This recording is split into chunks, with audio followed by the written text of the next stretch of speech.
ಯಾಕೋ ಮೋರಿಗೌಡ ತುಂಬಾ ಕೋಪದಲ್ಲಿದ್ದೀಯಾ? ಏನ್ ಹೇಳೋದು ಅಂಕಲ್, ಪದೇ ಪದೇ ಫೋನ್ ಮಾಡಿ ಇನ್ಸೂರೆನ್ಸ್ ತೆಗೆದುಕೊಳ್ಳಿ ಅಂತ ತಲೆ ತಿಂತಾರ ಅಂಕಲ್. ಒಳ್ಳೇದಲ್ವಾ ಇನ್ಸೂರೆನ್ಸ್ ಮಾಡಿಸೋದು? ಹೆಂಗೆ ಹೇಳ್ತೀರಾ ಅಂಕಲ್ ಒಳ್ಳೇದು ಅಂತ?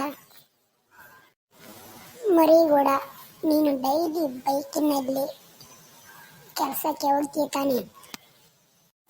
ಹೌದು ಅಂಕಲ್, ಯಾಕೆ ಕೇಳುತ್ತಿದ್ದೀರಾ? ನೀವೇ ಡೈಲಿ ನೋಡ್ತೀರಲ್ಲ ಅಂಕಲ್. ಮರಿಗೌಡ, ಟೈಮುಗಳಿಗೆ ಒಂದೇ ಸಮಯ ಇರೋದಲ್ಲ. ಯಾಕೆ ಅಂಕಲ್ ಹಿಂಗೆ ಹೇಳ್ತೀರಾ? ಮರಿಗೌಡ, ಒಂದು ಉದಾಹರಣೆ ಕೊಡುತ್ತೇನೆ.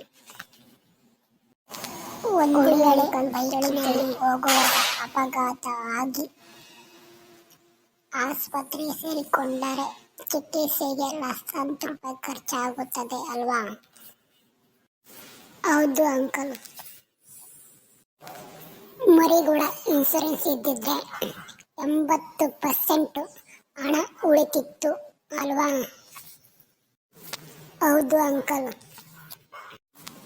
ಅಂಕಲ್, ನೀವು ಹೇಳೋದು ಕರೆಕ್ಟು. ಈಗಲೇ ಹೋಗಿ ಫುಲ್ ಫ್ಯಾಮಿಲಿಗೆ ಇನ್ಸೂರೆನ್ಸ್ ಮಾಡಿಸುತ್ತೇನೆ.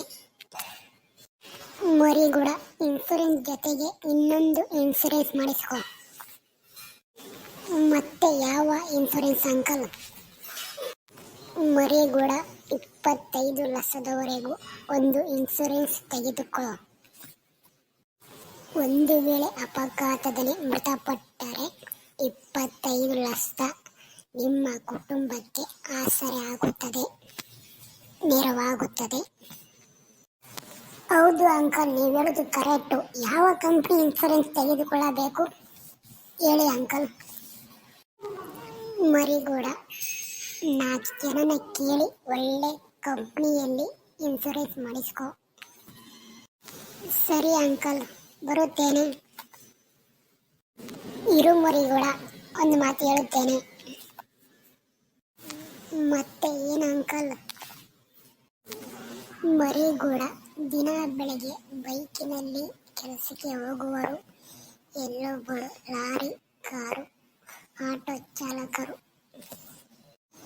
ಹೆಲ್ತ್ ಇನ್ಸೂರೆನ್ಸ್ ಜೊತೆಗೆ 5ರಿಂದ 25 ಲಕ್ಷದವರೆಗೂ ಒಂದು ಇನ್ಸೂರೆನ್ಸ್ ಮಾಡಿಸಿಕೊಂಡರೆ ಒಂದಲ್ಲ ಒಂದು ದಿನ ನಿಮಗೂ ನಿಮ್ಮ ಕುಟುಂಬಕ್ಕೂ ಆಸರೆ ಆಗುತ್ತದೆ.